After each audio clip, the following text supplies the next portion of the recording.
Hindi pwede istorbo yung si Hepe. At may kausap sa itaas. At kung ano man ang gusto niyong sabihin kay Hepe, sabihin niyo sa akin. At ako na lang magpapaabot sa kanya. Magsasampa sana kami ng reklamo laban sa ginawa dito sa mga pamangking ko. Magandang gabi sa inyo, Hepe. Ikaw ba yung kapatid ni Pepe? Ako nga ho. Oo, ano? Tungkol sa nangyari sa mga pamangking ko sa eskwela kaninang hapon. Alam ko na yan. Dumana sa akin, Cisco. Alam ko na ang tungkol dyan. Hindi porke mga bilyamar kayo eh. Magagawa nyo ng lahat ang gusto nyo rito. Ano naman ang kinalaman ng pagiging bilyamar namin? Kung ako sa'yo, hindi na ako magsasampa ng kaso. Nag-aaksaya lang kayo ng panahon.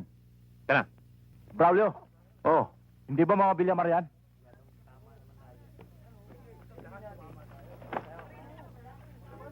Sige, salamat.